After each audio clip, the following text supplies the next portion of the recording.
So, 1994, I'm a 9-year-old with a father that's an incredible Lamborghini technician, but he was mostly working on the older cars. He was working on Countachs and Miras and things like that.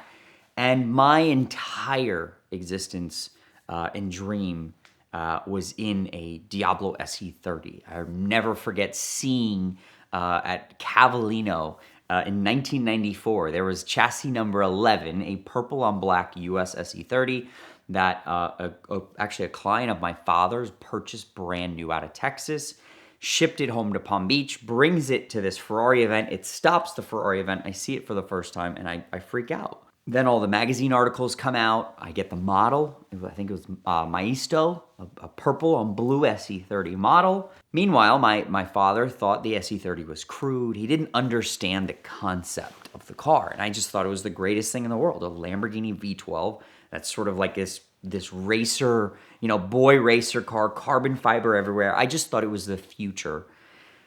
And looking back, I'll never forget, I bought a European, I don't know if it was Car Magazine or one of the, and that's when they first showed the Jota. There's this incredible photo of it doing like this insane burnout. And I'm like, oh my God, one day I have to see one. Now, the Jota never came to the US. It was essentially a racing kit developed for the Japanese VIP market. So, if an SE30 had 530 or 540 horsepower, the Jota, the kit, the induction system and the intakes, the cam, and the ECU would pump out essentially 600 horsepower. They also came with a cool gauge. So it was like a 400 kilometer per hour gauge. They had the scoops for the induction. They had a different exhaust and a little Jota badge. But that was essentially what the Jota was. And the Jota kit was available for SE30s. And, if it depends if you ask us as experts, but if you look into all the records you can find, let's call it 26, 27 cars. 16 or so were factory real cars built at the factory. The rest were kits that were shipped around the world. So the chances of living in the US, not really traveling, ever seeing a Jota are slim to none. There had never been a Jota in the US until a Diablo SE30 arrived. At my doorstep, it was a phone call from a very good colleague, Olivier, another Lamborghini expert, and he called me about an SE30 Jota.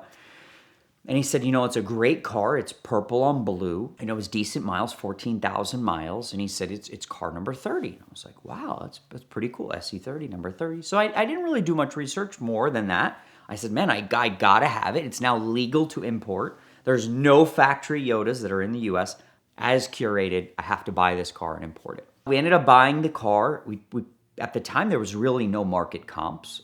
So we bought the car. I think it was probably, I would say my wife was about 6-7 months pregnant. At that point, we had started talking. I think I've talked about before. I'm not some rich guy. I've sort of worked really hard to get where we are with Curated. So we started talking about, hey, maybe we, buy our condo that we live in, with the baby coming or something like that. That sounds responsible or, I would say, adult-like. I'll never forget. The purple SE30 Jota, it gets to the airport. One of our trucks once and grabs it, and I'll never forget. It pulled around the corner of the dealership, and I was just like, I need that car. Like, I got to figure this out. It's the first Jota in the U.S. It's in the best color, the most iconic color, purple on the blue Alcantara, and it's gorgeous. It's sick. So I start it, and it comes off the truck, and it's just making all these wild noises. And you because it has different cams, it actually stumbles and idle, almost like a hot rod would.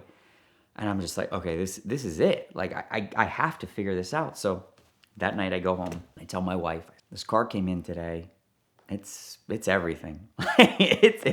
it's as good as you get. I mean, and if you think of modern Lamborghinis, I look at the SE30 Jota. It's probably the most rare. It's probably the most interesting. It's one of the most famous. And it has this like cult following because most people don't know what it is. And then when you find out how rare it is, the fact that it's the highest horsepower of any Diablo, it's like, wow, it's like mind blowing. It's a race car for the street. So she goes, well, we talked about maybe, get a loan on the condo. And I said, I know, 100%, you're right. You're 6-7 months pregnant. But I really think this is a great investment. We can have fun with it. We can use it. I don't know about the real estate market in Miami right now. So, hey, and I believe in this car. Like, this is one day a $5-10 million car.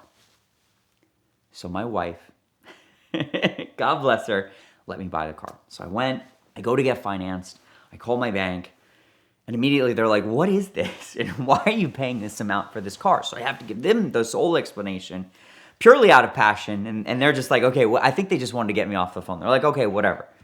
So I ended up buying the car, and I really fell in love with the car. During the process of ownership, I ended up spending a fortune in the car. I was actually at one point prepping it for Amelia Island Concours, one of their first events, and I think I probably spent at myself, which is a lot of money. It was like $18,000 redoing the carbon fiber, fixing all these little details. And it was a beautiful car. It was actually in very nice condition.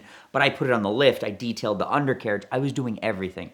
And in the process of owning the car, I actually learned that it was originally delivered new to Mr. Regini. Now, Mr. Regini was probably one of the most important VIPs in that period. He owned one of the Lamborghini Formula One cars. Great client of Lamborghini. He used to have a Diablo VT. He had this SE30 Jota, his Formula One car, and he'd have Valentino and literally all of the best factory technicians join him at the racetracks. He'd track the cars.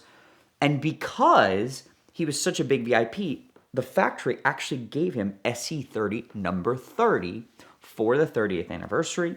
They also put a unique steering wheel. And they just really, you could see like in the service records, on the factory records, all these different things, they loved this guy. He was featured in the Lamborghini yearbook, on and on and on. I mean, he was, even talking to Valentino, everybody knew Mr. Regini. They really loved him. So at one point I noticed that the brakes were actually like a different color than a normal SE30. And I said, oh, I gotta get original brakes. I gotta get those off. And I started talking to a few guys at the factory, and one of the gentlemen I spoke to said, oh my God, no. He said, we actually put those on for Mr. Regini. Those are the same brakes that were on a McLaren F1. So then I'm like, oh my God, I'm about to take off these brakes. This car is as cool as it gets. So obviously I showed the car, I drove it around. Now the one thing with a Jota is that it really is a race car. That kit was made for racing. So the cam is very hot.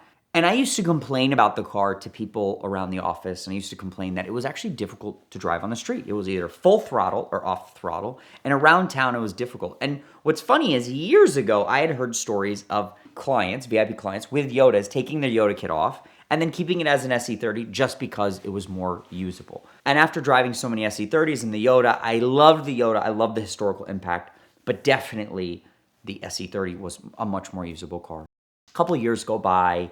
This car has become basically part of the family. Our son is now, we've taken photos with my son with the car. I mean, it truly is a fixture of our family.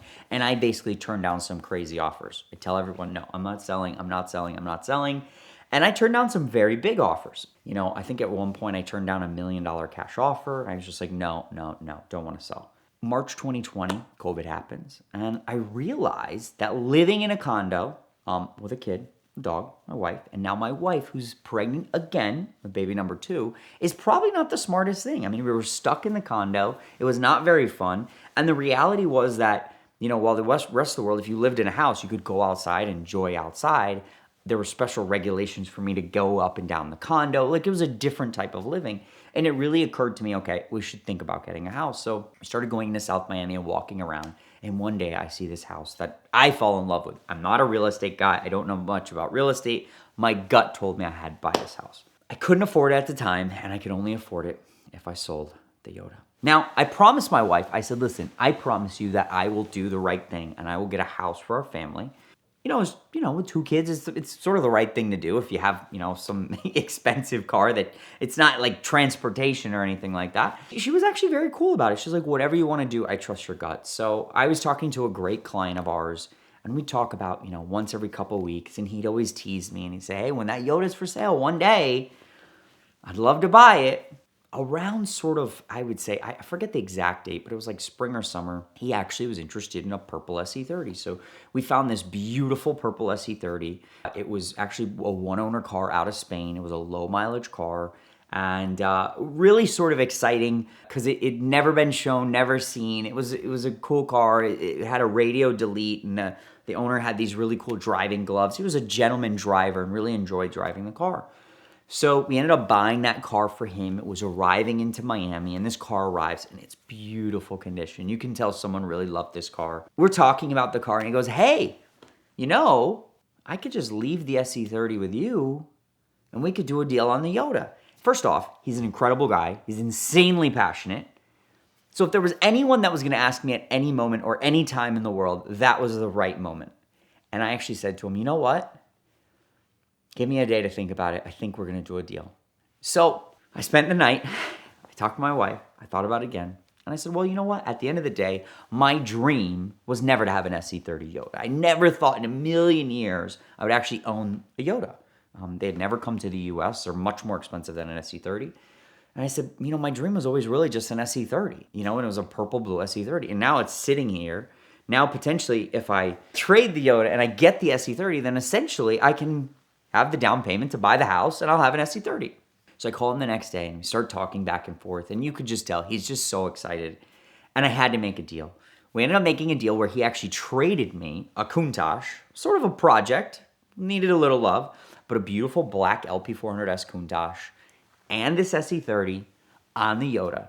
Now, I felt good at first. I felt great because the SC30 was already there. The Countach I was going to ship and, you know, felt really like I did the right thing.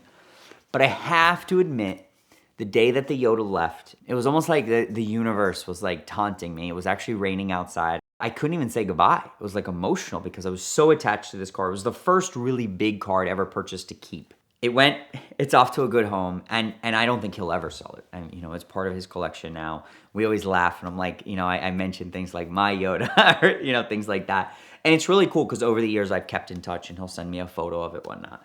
So imagine when the Jota kits were originally new, there were probably, you know, no one knows the exact because I've seen different invoices, but they were probably around 30,000. Today, if you could find one, just the kit, it'd be 100,000. But if a Jota kit was installed on a car at the factory, essentially what I did was I traded a Jota kit installed at the factory for the price of a Countach. And today, I own a purple SC30 that I love. I drive it, I enjoy it. It's not as radical as the Jota. And I bought a house for my family, which was obviously an incredible accomplishment and a goal as any entrepreneur. So it was very exciting and definitely a story for the history books and definitely an important part of Curated's history. Car fires make for great videos, but very bad days for car owners, and I protect my cars from fire by having an element extinguisher in every one of them for every mile. I actually got my first one from Freddie a few years ago as we were shooting Car Trek 1, where a fire was a very real risk, but it's always important to be protected. Element fire extinguishers weigh less than 1/10 of what a traditional fire extinguisher weighs, and they discharge 5 times longer. They also make no mess, and they never expire. So it's worth picking up a few to have around the garage, your house, and of course, in your car. They've got a special bundle offer right now during the month of May for our VINwiki viewers, but it's always a good time to buy a couple of these to keep you, your car, and your home safe. So check them out now at the link in the description below.